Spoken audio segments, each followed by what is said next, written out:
I want to give you the scene of the Prophet ﷺ walking in Medina, and he's always a person who is walking sallallahu alaihi wasallam ala al-ardi hawna. He's treading the earth lightly with grace sallallahu alaihi wasallam. And while he's walking in Medina, you have a group of the people of the book that insult the Prophet sallallahu alaihi wasallam. How? Assalamu alaikum, assalamu alaikum, assalamu alaikum. You're all looking at me like, what is he saying that's so wrong? Assalamu alaikum is a curse, right? Salam is peace. Some of you have been cursing each other out this whole time and you didn't even know it. Curse your spouse out, you curse your parents out, you curse your children. Assalamu alaikum, assalamu alaikum, assalamu alaikum. Yell, assalamu alaikum. Right? Because you're not saying salam. And that's why the Prophet ﷺ simply would say, wa alaikum, wa alaikum. If they said salam and they said it too fast, wa alaikum, upon you. And if they said sam and they meant it that way, wa alaikum, and upon you. And he said it with grace sallallahu alayhi wasallam, and he walked that way. And one time he's walking with Aisha radiallahu ta'ala anha, and some group of people come, assalamu alaikum. Prophet ﷺ says, wa alaikum. She says, wa alaikum as-sam wal la'na. Right? She responded with a heavier curse. And the Prophet ﷺ told her, calm down. She said, did you hear what they said to you? And he said, did you hear what I responded? Right? I said, wa alaikum. And then you have a beautiful lesson that the Prophet ﷺ teaches to Aisha radiallahu ta'ala anha about ar-rifq, about gentleness, right? And posture, how you carry yourself on this earth. Rifq is a characteristic, is a quality, by the way, that contains the wholeness of this ayah. يَمْشُونَ عَلَى الْأَرْضِ هَوْنًا وَإِذَا خَاطَبَهُمُ الْجَاهِلُونَ قَالُوا سَلَامًا is contained by the quality of rifq, gentleness. Gentleness. And the Prophet ﷺ mentioned several narrations. قَالَ عَلَيْكِ بِالرِّفْقِ وَإِيَّاكِ وَالْعُنْفَ وَالْفُحْشِ. One narration, the Prophet ﷺ said, upon you is to be gentle and beware of harshness and being foul. The most popular narration, إِنَّ اللَّهَ رَفِيقٌ, Allah is ar-rafiq, yuhibbu ar-rifq, and He loves gentleness. Right? But I'm going to go to the practical lessons now. First one, you must be gentle and beware of being harsh and foul when you speak. In another narration, the Prophet ﷺ said, مَنْ يُحْرَمَ الرِّفْقَ يُحْرَمَ الْخَيْرِ. Whoever is deprived of gentleness is deprived of all good. Whoever doesn't have that quality of being a gentle person is deprived of goodness. In another narration, the Prophet ﷺ said, and these are all authentic narrations, by the way, this is in the Tabarani, إِنَّ اللَّهَ عَزَّ وَجَلَّ يُحِبُّ الرِّفْقَ وَيَرْضَاهُ وَيُعِينُ عَلَيْهِ مَا لَا يُعِينُ عَلَى الْعُنْفِ. Very powerful. Allah loves gentleness, and Allah is pleased when you express gentleness, and He supports you when you are gentle in a way that He will not support you when you are harsh. So there is a connection now to divine aid. Allah will descend divine aid on your behalf, divine help on your behalf when you are gentle in a way that He will not be when you are harsh. At the bare understanding of this is that when you take matters into your own hands, you are letting go of some of the divine aid that comes from holding on to al-urwatul wuthqa, holding on to the trustworthy handhold of Allah subhanahu wa ta'ala. Okay? So, how do we combine the two? Humility is the beautiful attribute that Allah Azza wa Jal praised. يَمْشُونَ عَلَى الْأَرْضِ هَوْنًا. Hilm is forbearance, is the hardest quality to manifest of that quality of humility. Of all the qualities of being humble, like humility can look like this. When I meet you, Assalamu alaikum, I don't, look down upon you, look down on my nose. Humility can be holding the door open for you. Humility can be maybe grabbing your shoes for you. Humility could be grabbing your bag. Humility could be like you see your parents, your elder, you kiss their hand or their forehead. These are all acts of tawadu'. These are all acts of yamshuna ala al-ardi hawna. The hardest quality of the subcategory of tawadu', of humility, is when someone's aggressive towards you and you still respond with grace. Right? وَإِذَا خَاطَبَهُمُ الْجَاهِلُونَ قَالُوا سَلَامًا. And the ulama mention here that just like if you don't have sabr with small things, you're not going to suddenly unlock sabr with big things. Like if you're someone who loses your mind when the internet stops working, or when someone is late to pick you up, right? Or when someone just bothers you with something very small. How are you going to react when you get the news that someone beloved to you just died? How are you going to react when you get the news that someone crashed your car, right? How are you going to react with major episodes? Similar to how, man la yashkur bil qaleel, whoever does not thank Allah subhanahu wa ta'ala for the small things will not be able to thank Allah for big things suddenly. So minor daily repetitive acts actually prepare you for major life incidents. And what Allah Azza wa Jal is speaking to here is how you prepare yourself on a regular basis for aggression and annoyance. And subhanAllah, when you look at the Messenger of Allah sallallahu alaihi wasallam, this ayah, وَإِذَا خَاطَبَهُمُ الْجَاهِلُونَ قَالُوا سَلَامًا, actually applies to his entire life of being a Nabi, being a prophet. How? In Mecca, he was mocked, and he was abused, and he was aggressed upon, and he was persecuted. In Medina, you had the people of the book, you had the hypocrites in Medina, that annoyed, that aggressed. You also had the uneducated, right, the foolish, that just didn't know the manners of how to treat the Prophet sallallahu alaihi wasallam. Ya ayyuhalladhina amanu la takunu kalladhina adhaw Musa. Oh, you who believe, don't be like those who annoyed Musa alayhi salam. So his whole life alayhi salatu wasalam as a Nabi, as a prophet, whether he was persecuted or in power, he's dealing with وَإِذَا خَاطَبَهُمُ الْجَاهِلُونَ. And he's responding in the exact same way, sallallahu alaihi wasallam. And so the ulama mention the first way that you prepare yourself with this quality, that you attain this maqam, this quality, is you look at how you treat smaller situations in life and how you treat people that are not hostile towards you. They're not hostile towards you. What does that mean? Before you can talk about how to respond to hostility, how do you treat people in neutrality or in kindness? Al-Muslimu, right? The Muslim is the one, man salima an-nas, fi riwayah, man salima an-nas, who people are safe from, min nisanihi wa yadihi, safe from their tongue and safe from their hand.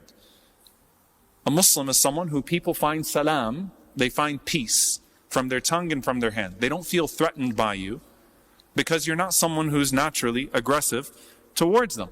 Also, the Prophet ﷺ mentioned that the signs of the hypocrite are 4. And in one narration, that 4th sign of a hypocrite is وَإِذَا خَاصَمَ فَجَرَ. When he is in an argument, because we will have arguments in our lives. That's not the point here. Every single one of us is going to have moments in our lives where we're going to find ourselves in arguments with people or in disagreements or whatever it is, right? Even with the people that are closest to us, we're going to find ourselves in arguments. But the Prophet ﷺ didn't mention that he does not find himself in khusum, because you're going to find yourself in arguments. But وَإِذَا خَاصَمَ فَجَرَ. When he gets into arguments, he transgresses. How does he transgress? Curses, raises his voice, maybe becomes physically violent, right? Becomes so vindictive, revengeful. Revenge exceeds all bounds. Even if he was aggressed upon or she was aggressed upon, the revenge is so out of proportion, right? This is all وَإِذَا خَاصَمَ فَجَرَ. And this is a sign of a hypocrite, a sign of nifaq. Why? Because a person doesn't fear Allah subhanahu wa ta'ala. They're going to take as much as they can from that moment of harming the other person because they don't believe in a Lord who holds accountable or a Lord who rewards. And the Prophet ﷺ, as he gave these signs of a hypocrite, if he speaks, he lies. وَإِذَا وَعَدَ أَخْلَفَ. When he makes a promise, he breaks his promise. وَإِذَا تُمِنَ خَانَ. And if he's entrusted with something, he breaks that trust. And إِذَا خَاصَمَ فَجَرَ. When he gets into an argument, he transgresses an argument. Abdullah ibn Umar radiallahu ta'ala anhuma, he comments on this.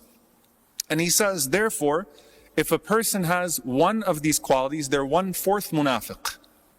1/4 hypocrite. If a person has 2, they're 50% hypocrite. If a person has 3, they're 75% hypocrite. If a person has 4, all 4 of these qualities, munafiq, khalis, complete hypocrite.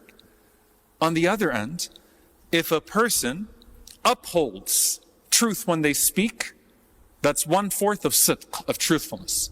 And if a person then upholds their promises, when they make promises, that's 50% of sidq, of truthfulness.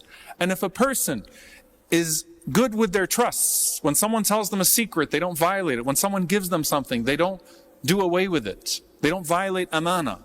That's 3/4 of sidq, of truthfulness. And if a person maintains their composure in argument and they don't transgress the bounds, then that is a person who is entirely full of sidq, entirely full of truthfulness. You look at the Messenger of Allah sallallahu alaihi wasallam, and this dars tonight is going to be loaded with incidents of the Messenger of Allah sallallahu alaihi wasallam. Some of them familiar to you, but I want you to focus on the unique element of each story. The very famous incident where Aisha radiallahu ta'ala anha says, I made the Prophet sallallahu alaihi wasallam so mad. Like the angriest I ever made the Prophet sallallahu alaihi wasallam was when one day I spoke about Khadija radiallahu anha in his presence. Every day the Prophet ﷺ talks about Khadija radiallahu anha. He gives gifts to her friends. He sends things to her relatives. He hears the voice of her sister and he says, Allahumma hala. He gets excited that she's there. Like the Prophet ﷺ every day is thinking about Khadija radiallahu ta'ala anha, and she's dead, and she was an old woman when she passed away. And Aisha radiallahu anha is a young, beautiful, vibrant woman who brings so much joy to the life of the Prophet ﷺ, clearly preferred, right, in terms of her company to anybody else. Ahabbun nasi ilayhi, right, the most beloved of people to him sallallahu alaihi wasallam. But Khadija, I don't know what to do about this woman that passed away. So when she says one day, didn't Allah replace that old toothless woman with someone better than her? Prophet ﷺ got up, the hair stood on his body. You know that anger? His face got red. Uh-oh, what's he gonna do? What did he do? Did he start calling Aisha names? Did he throw something at her? Did he curse her? Did he become foul? And you know what he did? He said, Wallahi ma abdalani Allahu khayra minha. I swear by Allah, Allah did not give me better than her. Amanat bi idh kafara bi an-nas. Do you know who Khadija is? Khadija believed in me when no one else believed in me. She considered me truthful when other people called me a liar. Anfaqat bi. She spent on me when other people refused to spend on me. And Allah Azza wa Jal gave me children through her, when Allah Azza wa Jal did not give me children through any other woman. No, you cannot put down Khadija. That's the opposite of وَإِذَا خَاصَمَ فَجَرَ.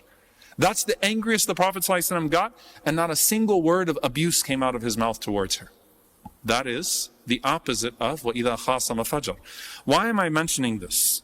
If you're not practicing patience with the people that you love, and you're not practicing patience in neutral situations, and you're not practicing good adab when you get upset and annoyed with your parents and your spouses and your siblings and your children even, and the people that are closest to you, how are you suddenly going to unlock that when you have someone who's an enemy of Allah Azza wa Jal dealing with you?